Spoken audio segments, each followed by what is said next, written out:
자기가 그 고기를 잡지 못했었는데 다시 한번 고기를 갖다가 다시 잡게 되는. 근데 그 믿음은 5절에 내가 그물을 내리리다.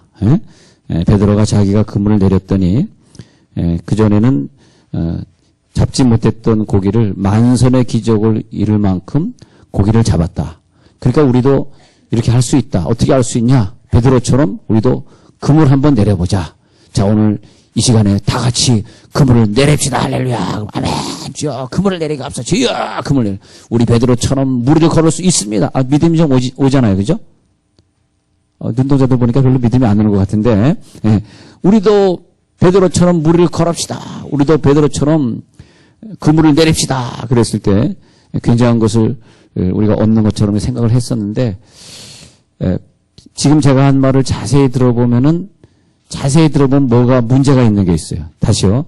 우리도 베드로처럼 그물을 내립시다. 베드로처럼 무리를 걸읍시다. 베드로와 요한처럼 안진뱅이를 사도행전 3장에서 일으킨 것처럼 예수 이름을 줘서 그들을 일으킵시다. 이랬을 때 상당히 괜찮은 것 같은데 주어가 베드로더라고요. 주어가 베드로더라고요. 그게 내 설교의 문제더라고요. 자, 뭐가 문제냐 하면은 우리가 살아가는 삶에서 내가 이것을 하면 할 수 있어. 나는 이 시험을 통과할 수 있어. 나는 이 사업을 잘할 수 있어. 이렇게 한단 말이에요. 근데 어느 때부터 하나님이 제 설교의 블레싱, 어노인팅, 블레싱은 복이고 어노인팅은 기름 부음이고 그것이 임했냐 하니까 이게 베드로가 주어가 아닐 때더라고요. 근데 베드로가 주어가 아닐 때를 어떻게 표현하고 싶으냐 하면 베드로가 주어가 아닐 때를 뭘로 표현하고 싶냐? 은혜라고 표현하고 싶어요. 은혜. 베드로는 어떻게 고기를 잡았느냐? 은혜로. 이렇게 돼야 돼요. 진짜입니다. 진짜. 그러면 우리들의 인생이 성공하는 거예요. 하나님의 은혜로 잡았다. 베드로가 고기를 잡을 때 내가 그물을 내리리다. 그 문장이 보이면 안 돼요. 내가 그물을 내리리다. 나네. 베드로네. 베드로가 그물을 내렸네. 와, 역시. 그럼 나도 이번에 할 때 내가 한번 투자를 해보겠나이다. 내가 한번 시험을 성공해보겠나이다. 내가 한번 거기에 어플리케이션을 내가지고 내가 거기에 한번 입사를 해보겠나이다. 근데 내가 했을 때는 하나님의 은혜가 안 나타나지는데 이런 거예요. 베드로가 이제 여기서 보면 밤새 고기를 이제 잡으려고 시도를 했었다고 나오고 있습니다. 근데 어떤 분이 와가지고 4절에 야 거기서 하지 말고 깊은 데로 가라 그랬더니 베드로가 생각하기를 이 갈릴리 호숫가에 가면은 이렇게 해변가에서 조금씩 하다가 아주 저 깊은 데는 굉장히 깊습니다. 그러니까 호숫가지만 다른 구절에는 바닷가로 표현할 정도로 갈릴리 바다라고 표현할 정도로 그렇게 깊어요. 바다는 아니에요. 이스라엘 사람들이 좀 세상적인 걸 많이 얘기하고 싶으면 바다라고 표현하고 좀 영적인 걸 얘기하고 싶으면 호수로 표현하는 그런 습관이 있어서 때로는 바다, 때로는 호수 이렇게 말하고 있지만 사실은 같은 곳입니다. 같은 갈릴리 호수인데 갈릴리 호수를 이렇게 보면은 참 넓다. 제가 미국에서 살다가 여행을 하는 중에 레이크 타호라는 큰 호수가 있어요. 물론 미시간 호수보다는 작지만은 레이크 타호라는 그런 호수가 있는데 비가 오는 날이었어요. 와이프하고 그것을 한 바퀴를 도는데 1시간을 돌아도 못 돌더라고요. 얼마나 돌아. 그래서 돌다 못 돌아가지고 그냥 빠꾸 해가지고 갔는데 근데 이 갈릴리 호수도 그걸 한 바퀴 차를 타고 뺑 돌라 그러면 1시간 정도 걸릴 정도로 아주 굉장히 넓은 호수예요. 그러니까 보통 이제 막달라라고 하는 항구에서 배를 타면 저쪽 밑에 키부츠 항구 정도까지 북에서 남쪽으로 호수에 배를 타고 가게 되는데 그때 그 배가 상당히 깊은 곳을 지난다 느낄 정도로 풍파도 많이 일어나고 또 거기에는 고기도 많이 있고 그렇습니다. 그런데 이 밤새 시간이 아깝게 고기를 낚았던 베드로가 이제는 동이 터오면은 절대 고기는 깊은 곳이 없다라고 하는 것을 제가 잘 몰라요. 예, 저도 들은 얘기인데 그냥 깊은 곳에 고기가 없다라는 걸 아는 사람이에요. 그래서 동이 터오면은 오히려 물 가에 나와서 낚시를 해야지 물 깊은 데서는 안 되는데 예수님은 동이 터오는데 오히려 거꾸로 깊은 데로 가서 고기를 낚으라고 말씀하시니 이 어부가 생각할 때 내가 당신은 보니까 나사렛에서 있던 목수로 내가 알고 있는데 당신이 목수가 뭘 안다고 이 어부가 밤새도록 고기를 낚지 못한 것을 무시하고 이렇게 깊은 데로 가서 말도 안 되는 얘기 낚으라고 하십니까? 나는 못하겠습니다. 이래야 되는데 베드로는 여기서 보면 참 믿음이 없었어요. 왜냐하면 5절에 시몬이 대답하여 이르되 선생님 우리들이 밤이 새도록 수고하였으되 잡은 것이 없지만은 하면서 베드로는 만약에 여기서 진짜 순종하는 마음이 있었더라면 제가 한번 반문해 볼게요. 베드로가 진짜 순종하는 마음이 있었더라면 야 내가 저 분을 따라가 가지고 진짜 깊은 데 가서 고기를 엄청나게 많이 낚을 것 같으니까 야 요한아 너희 배도 나랑 같이 가자. 여기 배가 두 척이 있었잖아. 2절 보세요. 누가복음 5장 2절에 보면 배가 두 척이 있었는데 야 너희도 같이 가자 이랬을 텐데 안 그랬어요. 예, 여기 보면은 7절에 보세요. 이에 다른 배에 있는 동무들에게 손짓하여 와서 도와달라 하니 왜 이랬겠어요? 우리가 생각할 때 은혜를 생각해야지 베드로가 굉장한 믿음이나 굉장한 용기나 대단한 순종이 있어서 고개를 낚았다 하게 되면 자꾸 베드로가 반복이 돼요. 그러면 우리가 성경을 보다가 예수님은 없어지고 내가 자꾸 반복이 되면 나에게 손해가 와요. 손해. 하나님이 그걸 좋아하지 않으셔요. 물론 그래서 억지로 은혜라고 고백하기는 그렇습니다만 감격의 은혜가 나와야 되는데 베드로가 정말 예수를 믿었더라면 야 분명히 난 저 사람을 믿거든. 저 사람이 깊은 데라고 하라 그러면 지금은 깊은 데 고기가 없을 시간인데도 분명히 만선의 기적을 이룰 거니까 우리 배는 분명히 모자랄 거야. 야 아예 같이 가자. 이게 믿음인데 사실 베드로는 믿음이 없었어요. 그래서 자기 혼자 간 거야. 야 너희 기다리고 있어요. 깊은 데 고기가 있겠냐. 야 좀 기다려. 간다. 그래서 이거 보면은 참 믿음도 없다. 성경에서 이제 그걸 발견해야 돼요. 그래가지고 6절에 가서 고기를 잡았는데 심히 고기가 많아서 그물이 찢어질 정도로요. 6절에. 그럴 때 저 선착장에 있던 동무들이 막 야 빨리 와서 나 도와줘. 큰일 났어. 배가 만선이야. 고기들은 계속 잡히고 있어. 했더니 그때 와서 7절에서 고기를 나눴는데 두 배에 그때 가서 잠기게 되었더라. 만약에 베드로가 자기의 정말 믿음을 당신 목수지만은 내가 더 잘 알거든. 그래 난 믿음으로 할 수 있어. 근데 자기가 했다면 8절에 이런 고백을 할 필요가 없었을 것입니다. 8절 고백을 보면요. 시몬 베드로가 이를 보고 예수의 무릎 아래에 엎드려 이르되 주여 나를 떠나소서 나는 죄인이로소이다. 이런 고백을 할 수 있었을까? 베드로가 주여 나를 떠나소서 나는 죄인으로소이다. 이 정도 고백했다라고 하는 말은 뭐냐 하면 사실 내가 당신을 못 믿었거든요. 나 당신 사실 의심했거든요. 죄송합니다. 전 죄송합니다. 그러면 누가 떠오르는지 아세요? 난 죄송합니다. 그러면 누구에게 나는 죄송할까? 여러분 누구에게 죄송하세요? 죄송합니다. 나를 낳아준 어머니가 그렇게 나에게 은혜를 줬더라고요. 죄송합니다. 어머니 온 천지에 하얀 눈이 덮이고 있을 때 나는 거기서 당신의 공평함을 보았습니다.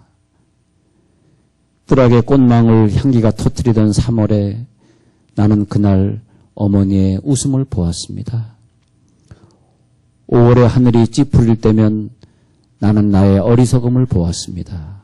그럴 때 나는 나보다 더 괴로워하시는 어머니의 눈물을 깨닫게 되었습니다.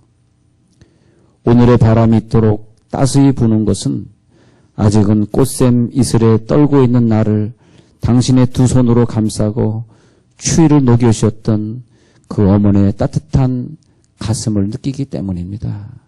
어머니, 당신 한 분 그 이름을 갖고 어머니란 이름으로 지나가 줌으로 말미암아 이 땅은 이토록 아름답고 생명으로 가득 차지는데 왜 나는 아직도 허망한 것을 꿈꾸면서 오늘의 내가 할 일을 잊고 삽니까? 그래서 현명한 사람들은 시집을 안 가는 겁니다. 네. 근데 죄송합니다. 뭐가 죄송합니까? 어머니에게 죄송합니다. 여러분 누구에게 죄송해요? 네. 자, 베드로는 예수님 죄송합니다. 죄송합니다. 뭐가 죄송하니? 내가 당신을 믿었더라면 내가 다른 배를 같이 데리고 와가지고 이 고기를 낚아갈 텐데 내가 사실은 당신을 못 믿었기 때문에 털털거리면서 나 혼자 배를 끌고 왔더니 결국은 만선이 되었네요. 죄송합니다 하면서 하는 말이 무릎 아래에 엎드려 이르되 주여 죄송합니다. 나를 떠나소서. 나는 뭐라고요? 나는 죄인이로소이다. 죄인이다. 죄인. 죄인의 죄인. 어머니 앞에서 죄인이고 사람 앞에서 죄인이고 교인들 앞에서 죄인이고 나는 죄인입니다. 나는 죄인입니다. 오늘의 해야 될 기도의 분량을 여러분들이 채우지 못하고 오늘 하루를 사신다면 우리는 죄인입니다. 오늘 읽어야 될 성경의 분량을 안 읽고 지나가신다면 천국에서 지금은 모르시지만 천국에 가보면 아이고 내가 성경 읽어야 되는 걸 안 읽고 왔네. 천국에 가서 보니까 아이고 내가 죄인이네. 한마디로 예수님의 십자가 사랑, 그 십자가의 사랑으로 나를 구원해 주셨는데 그 사랑에 감격하지 못해보고 불평불만하고 저 굶어 죽는 이북 사람들 위해서 눈물 한번 뿌려보지 못했다면 당신은 죄인입니다. 죄를 져서 죄인이 아니고요. 나를 다시 일으켜 세우시는 주님만 사랑합니다. 지나간 일들을 기억하지 않고 이전에 행한 모든 일 생각지 않으리. 사막의 강물과 길을 내시는 주 내 안에 새 일 행하실 주만 바라보리라. 예. 그래서 우리들에게 주어진 하나님의 사랑은 은혜입니다.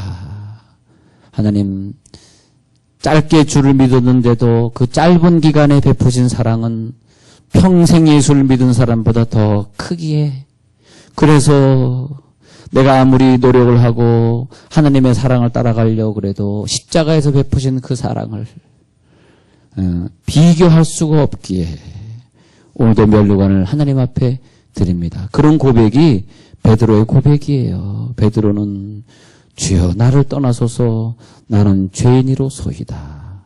왜 그랬냐?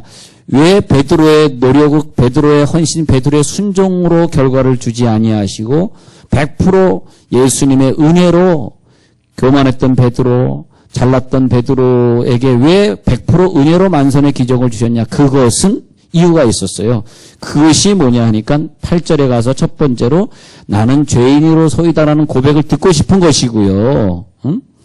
그런 고백이 내가 죄를 졌어, 내가 잘못했어. 이 사람이 훌륭한 사람이에요. 예? 문제가 있었으면 공동의 잘못이지 어떻게 너의 잘못입니까? 그렇잖아요. 예? 그래서 저는 7,000인의 환상을 봤습니다. 이제 7,000인의 중보자들이 우리 교회에 와서 이제 계속해서 24시간 기도하는 사람들이죠. 지금은 이제 우리 교회 새벽 기도 멤버, 저녁 예배 멤버, 철야 기도 멤버들이 지금은 이제 훈련이 돼가지고 처음에 제가 왔을 때는 기도 훈련이 사실 안 돼 있어요. 공무원들이 사실 뭐 기도하에 바쁜데, 그런데 기도 훈련이 안 돼 있어. 그런데 지금은 공무원들도 얼마나 열심히 여기 와서 기도하는지 몰라요. 근데 뭐 이제 방언 못 하시는 분들은 좀 이제 불편할 수도 있는데 거의 이제 방언으로 기도하시더라고요. 근데 기도하는데 하나님 여기에서 계속 24시간 기도가 올라가면서 와서 막 병이 고쳐지고 기적을 나타내는데 엘리야와 함께 기도하던 7,000인의 비전을 봅니다. 7,000인의 비전. 예.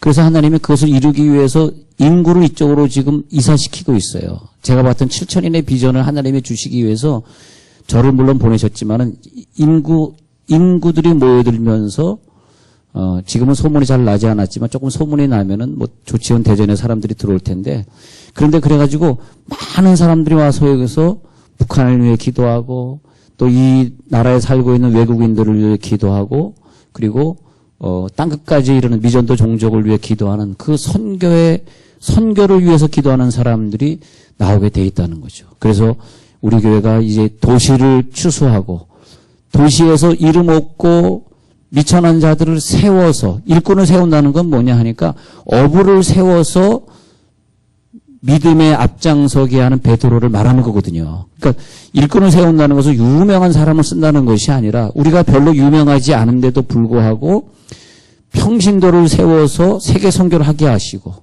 그것이 신사도행전, 사도행전에서 목사가 주의를 한 것이 아니잖아요. 다 평신도들이잖아요. 그래서 하영재 목사님 늘 설교 때 말씀하신 Acts 29th 그래가지고 창세기 29장을 다시 쓰는 거죠. 그래서 여기에서 하나님의 은혜가 강같이 흘러가면서 하나님이 살아계시고 우리들의 문제가 해결되고 성도들의 헌신이 일반 교회가 아니라 정말 목숨 바쳐 살아가는 성도들의 헌신이 활활 타오르면서 각 목장들에게 기적의 소문들이 들리고 목장마다 모여지고 소그룹 역사가 나타나고 일대일의 양육이 이어지고 그리고 그저 사람들이 돈으로 보이는 것이 아니라 사람들이 영혼으로 보여지고 할렐루야 영혼으로 보여지고 내 남편이 불신자로 보이지 않고 영혼으로 보여야 되고 그죠?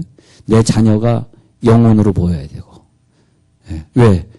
이제 내 시각이 아니라 하나님의 시각으로 내 자녀를 보니까 하나님의 귀한 영혼이야. 얼마나 이 아이를 사랑해. 하나님이 사랑하는데 내가 미워할 수 있어? 내 아내를 하나님이 사랑해 준다는데 내가 미워할 수 있어? 그렇잖아요.